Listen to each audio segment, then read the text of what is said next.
Olá, pessoal da Casa de Jesus, tudo bem com vocês? Acho que está tudo bem, não é? Hoje nós vamos falar de um assunto, o ponto de vista. Eu acho isso fantástico, esse ponto de vista. Por quê? Mexe muito com a gente e tenta explicar como nós vemos as coisas. Como uma coisa pode ser vista de maneiras diferentes. E qual o significado disso em nossas vidas, né? Nós já observamos que não tem ninguém que não tenha observado o quanto as coisas mudam de aspecto, conforme o ponto de vista sobre o qual nós vamos considerar. Não só modifica o aspecto, mas também a sua própria importância. Exemplo, vamos colocar-nos no centro de qualquer coisa, mesmo pequeno, não importa. Ela parecerá grande. Se nós colocarmos fora, será bem diferente. Eu já vou dar um exemplo. Quem vê algum objeto do alto de um monte, o vê insignificante, mas de baixo ele parece gigantesco. Vou dar um exemplo, né? Estamos no topo de uma montanha e conseguimos ver os prédios e as casas no nível inferior. Na realidade, quando nós estamos lá embaixo, tudo muda. Os prédios são enormes, os carros também, e a gente olha para o céu. E no outro, não. No outro, a gente tem uma visão maior e nós olhamos, vamos dizer assim, de cima para baixo, não é? Bom, vamos supor também que duas pessoas brigam. Elas discutem e brigam. Mas se tiver alguém mais coerente, não se julgará ofendido pela luta deles. Principalmente se algum deles quiser ter o mesmo procedimento, vamos supor, com um cara mais ponderado. Por que isso? Porque se ele for injuriado ou chamado para briga, ele não vai se colocar numa situação inferior. Ele se julga de tal modo superior que a ofensa não pode atingi-lo. Mas, se ele perder a paciência, perder a coerência e descer ao nível do adversário, não é? Se ele se colocar por pensamento no mesmo meio, o que acontecerá? Ele se baterá. Ou seja, ele será influenciado. Então, o que eu quero mostrar com isso? As duas formas de você agir. Uma é você pensando que isso não lhe atinge, e a outra é você deixar que ela te atinja totalmente, né? O Espiritismo nos mostra uma aplicação desse princípio muito mais importante em suas consequências. Ele nos mostra a vida terrestre pelo que ela é, colocando-nos no ponto de vista da vida futura, pelas provas materiais que dela ela nos fornece, pela intuição clara, precisa e lógica que dela nos dá, pelos exemplos que põe sobre os nossos olhos, para ele nos transporta para o pensamento. Nós vemos isso e compreendemos. Não é mais a noção vaga, incerta, problemática que nos ensinavam do futuro e que, involuntariamente, deixava dúvidas. Para o espírita, é uma certeza adquirida, é uma realidade. Aqui, claro, eu estou me referindo, né, às crenças do passado, não é? Ou seja, a gente tem que ter um certo grau de compreensão das coisas para não sermos enganados, tapeados, alguma coisa assim. Nós temos que saber o porquê disso. Muito bem. Ela faz ainda mais. Ela nos mostra a vida da alma, o ser essencial, pois é o ser pensante. Remontando no passado, a uma época desconhecida, nós não sabemos, e se estendendo indefinidamente pelo futuro. De tal sorte que sua vida terrena ainda que fosse de um século, não é mais que um ponto nesse longo percurso. Se a vida inteira é tão pouca coisa comparada com a vida da alma, o que serão então os incidentes da vida? É interessante, né? Ou seja, nós estamos vendo uma coisa muito maior em profundidade, e quando nós comparamos com os incidentes da vida, a gente percebe que são coisas bem pequenas, não é? Ou seja, por que é o ponto de vista? Porque num você vai para o futuro. E quando você vai para o futuro, todas aquelas querelazinhas que foram do passado, elas praticamente somem. Não são tão importantes, não é?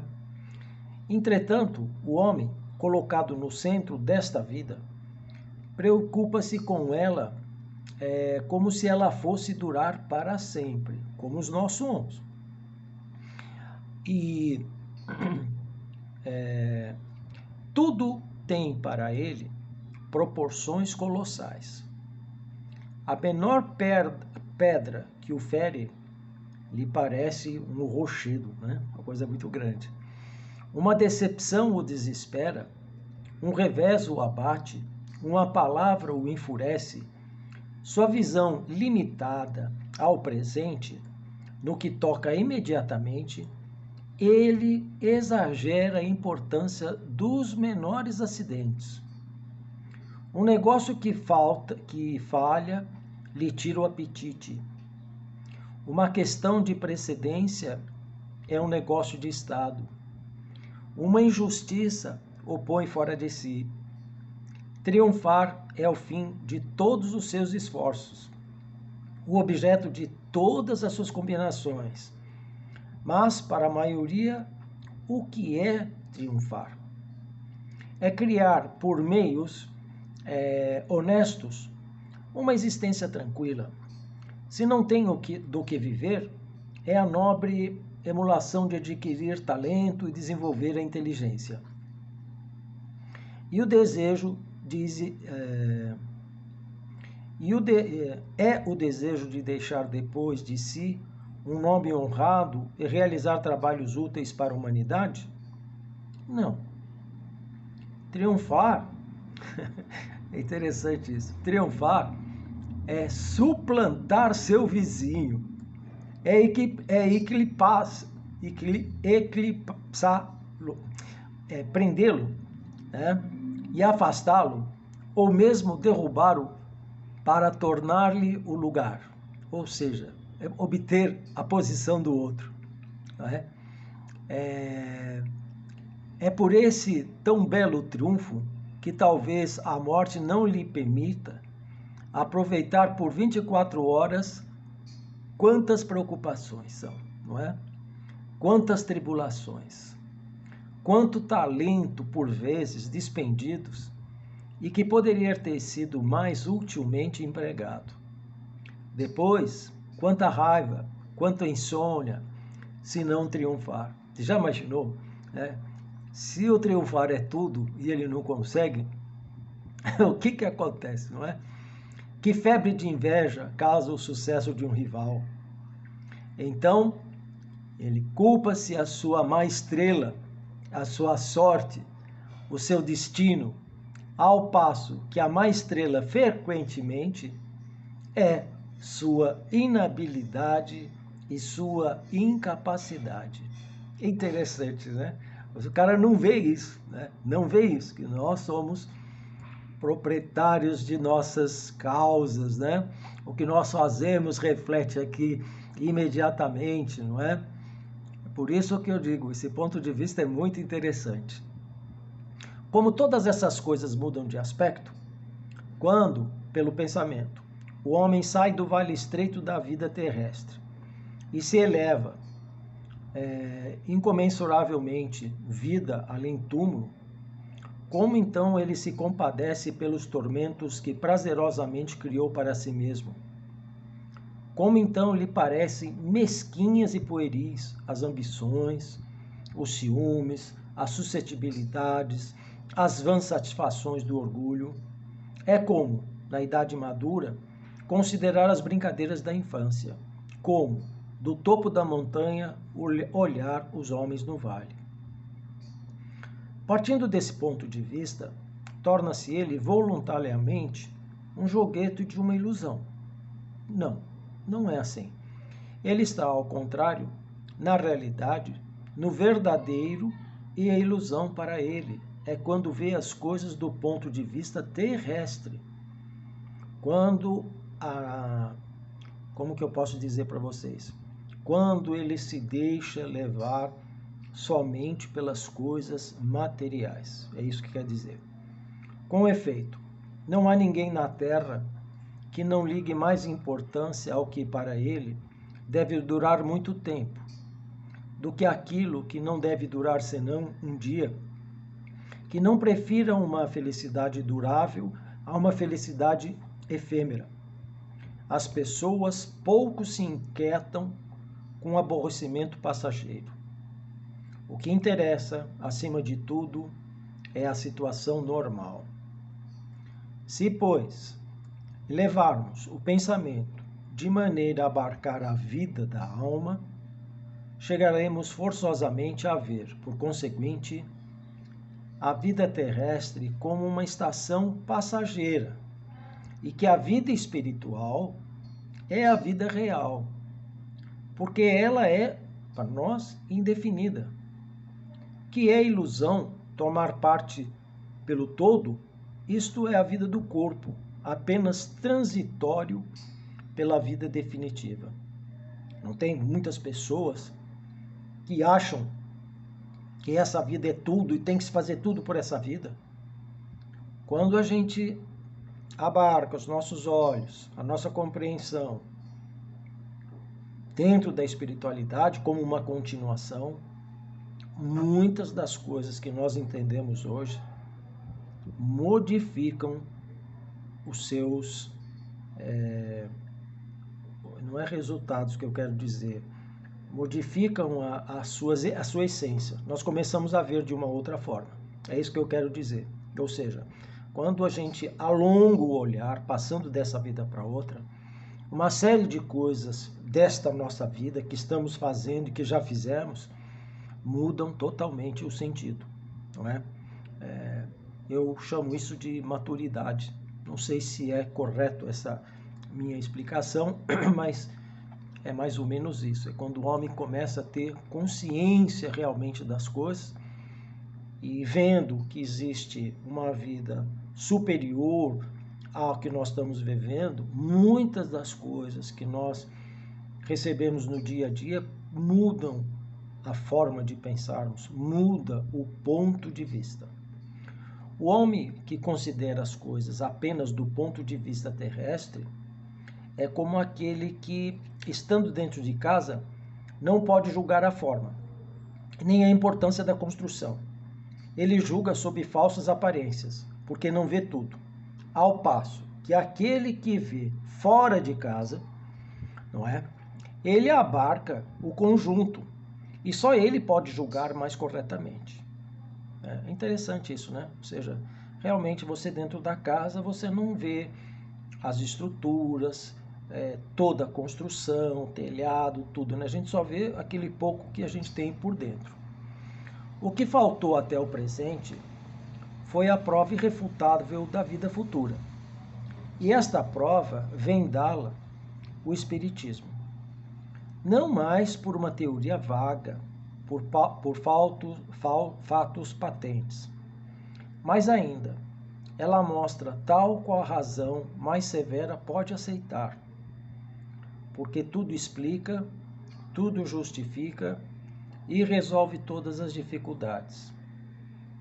Por ser claro e lógico, ele está ao alcance de todos.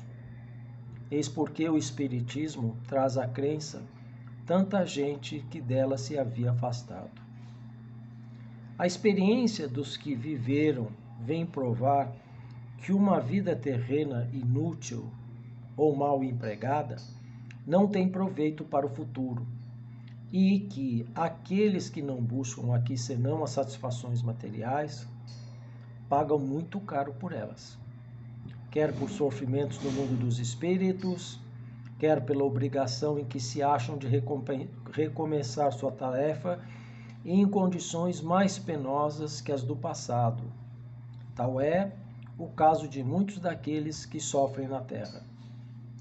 Assim, considerando as coisas deste mundo, do ponto de vista extracorpóreo, longe de ser estimulado à despreocupação e à ociosidade, o homem compreende melhor a necessidade do trabalho. Partindo do ponto de vista terreno, essa necessidade é uma injustiça aos seus olhos quando ele se compara aos que podem viver sem nada fazerem. Ele os inveja e deles tem ciúmes. Partindo do ponto de vista espiritual, essa necessidade tem sua razão de ser, sua utilidade, e ele a aceita sem murmurar, pois compreende que sem o trabalho ficaria indefinidamente na inferioridade e privado da felicidade suprema a qual ele aspira, e que não poderia alcançar senão se desenvolver intelectual e moralmente. Livre das preocupações criadas pelo homem que não sai de sua estreita esfera, pela perspectiva grandiosa que se desdobra diante de si, é, ao contrário, mais livre para se entregar a um trabalho proveitoso para si próprio e para os outros. Os vexames, as maldades de seus inimigos não lhe são mais, vamos dizer assim, que nuvens imperceptíveis num imenso horizonte. Não se inquieta por elas mais do que pelas moscas que zumbem aos seus ouvidos, pois sabem que em breve estará livre disso. Iremos continuar. Da mesma forma, todas as pequenas misérias que suscitam deslizam sobre ele como a água sobre o mármore. Colocando-se sobre o ponto de vista terrestre, com elas se irritaria e talvez delas se vingasse. É homem e fogo. Do ponto de vista extraterreno, ele as despreza como como um caminho inadvertido. São os espinhos jogados no caminho e pelos quais ele passa, mesmo sem dar ao trabalho de afastá-los para não retardar sua marcha rumo ao objetivo mais sério que se propôs atingir. Muito bem. Então, senhores, eu quero dizer aqui que essas coisas são muito interessantes. Tem pessoas que acordam e começam a reclamar. Tem pessoas que acordam e agradecem a Deus por estarem vivos. Tem pessoas que tudo é um problema. E tem pessoas que pensam que esse tudo que é o problema não é nada. Eu tenho a dizer, assim, pela minha experiência, que essas coisas eu consegui adquirir pela idade, pela vivência. E com certeza o Espiritismo me questionou muitas delas e eu fiz disso uma opinião, uma forma de pensar e que com certeza tem a influência do Espiritismo. O que eu acho muito importante a gente dizer é o seguinte: tudo que nós fazemos reflete sobre nossa vida. Se fazemos besteiras, colheremos besteiras. Se formos amáveis com os outros, receberemos amor. Isso é uma lição do Espiritismo e tem vários livros, vários autores que falam da mesma coisa. Eu sempre me lembro do Deepak Chopra, que ele fala isso abertamente, constantemente. Que o que nós plantamos é o que nós colhemos. Então, vocês vejam como são as coisas, né? O ponto de vista é onde nós nos colocamos para pensar, refletir sobre as coisas. E que tem muita gente que não sabe o que é isso, não quer saber o que é isso, tanto faz, vamos vivendo o que eu tenho que viver, não posso pensar nessas coisas. Olha só, né? Desprezam totalmente a oportunidade que tem de ficarem melhores na vida, não é? E o ponto de vista, que é o que nós estamos falando hoje, ele é fundamental para o nosso posicionamento, não é? Então, é o que eu digo, né? Se nós pensarmos somente na vida terrestre, nós temos um horizonte menor.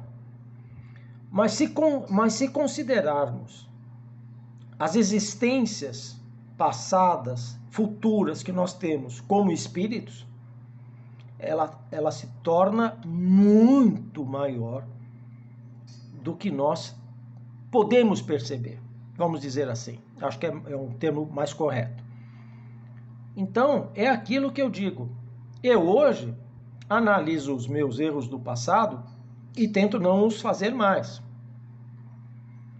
Eu tento fazer as coisas boas porque o Espiritismo, a vida, me ensinou que isso era bom para mim e para os demais.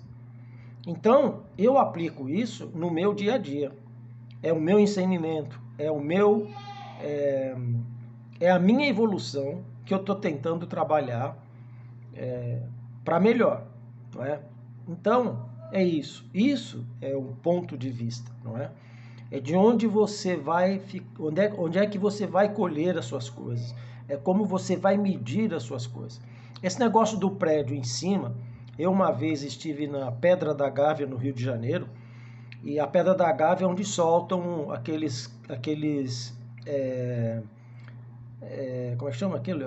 Aqueles pentes, né? Aqueles paraquedas que vão voando até lá embaixo. Os prédios são muito pequenos, é impressionante, aquilo é muito alto. Os prédios são pequenos. E quando você está lá embaixo na praia, o prédio é muito grande. E o morro, então, é umas 10, 20 vezes maior, né? Então, você veja como é interessante, né? A mesma coisa, dependendo de onde você vê, você tem resultados diferentes, não é? Então, é isso. Eu acho que isso é um bom ponto para se pensar, para tirar da gente a certeza de muita coisa que a gente julga que está certo e que não está certo. Que a gente precisaria pensar de uma outra forma para entender. O Brasil precisa desse entendimento. O respeito pelas pessoas, os respeitos por mais velhos, o respeito pela família, por tudo, não é? Então isso aí passa por um processo que atinge todos nós, todos nós. Então é isso. O ponto de vista para mim, o que eu quero tirar nessa pequena palestra é isso, né? É como a gente deverá olhar, observar as coisas e pensar que nós podemos estar lá embaixo da praia, como podemos estar lá em cima, no morro, olhando a praia lá embaixo. Então, isso é muito importante, porque eu acho que a maioria do mal está no fato de a gente não poder imaginar outras coisas, outros pontos de vista, ou outros olhares. Tá certo? Quem olha lá em cima acha pequeno e quem olha embaixo acha grande. Então, como é que pode a mesma coisa ter duas medidas, se elas são iguais? É o ponto de vista. É como você quer ver. É como você vai viver. É como você vai agir no dia a dia da sua vida. Que nem eu falei no início, né? O ponto de vista é muito importante. Eu achei ele muito legal. Eu já venho há algum tempo observando muitas dessas coisas que no passado para mim tinham um peso e um significado totalmente diferente do que tem hoje. Será que eu subi alguma montanha? Com certeza algumas eu já subi. Né? Então eu consegui ver alguma coisa do outro lado, né? De verdade, do outro lado eu já consegui ver alguma coisa. Essa é a minha razão de ser espírita, né? Então, é isso, gente. O que eu queria passar aqui para vocês hoje é isso. Como que a gente pode ver uma coisa de maneiras tão diferentes, se elas sendo iguais, né? Isso ajuda a gente no dia a dia, ajuda a gente no como cuidar de um filho, como cuidar de um vizinho, como se comportar dentro de um ônibus, dentro de uma festa, ou seja, tudo isso está ligado, conectado, né? Nosso ponto de vista. Nós não podemos pensar e ver só nós. Nós vivemos em conjunto. O mundo vive assim. O universo vive assim. Mas a gente quer viver só pra gente. Só o que eu faço é o certo, entendeu? Então, isso é um aviso, não é? É um parâmetro que quem tem esse parâmetro precisa quebrar. Quem não tem e já consegue ver outras coisas, que consiga ver mais, não é? Que consiga evoluir mais, né? Então, isso é um convite para todos os nossos amigos aqui da Casa de Jesus, né? Para refletirmos um pouco sobre isso, né? E é muito interessante, né? Eu não sei se eu fui claro, tá? Eu sei que eu tentei passar esse recado de uma coisa que eu acho muito interessante e serve para parâmetros que nós tomamos no nosso dia a dia para viver e decidir as nossas coisas, tá certo? Eu queria agradecer mais uma vez a oportunidade de estar aqui com vocês, agradecer o trabalho que o pessoal vem fazendo aí na Casa Espírita, fazendo os atendimentos, eu estou por dentro disso, quero parabenizar todos os que estão fazendo isso, ou seja, a Casa de Jesus não está recebendo os visitantes, mas ela está trabalhando muito legal, tá ok? Um abraço e força para todos da Casa de Jesus. Um abraço.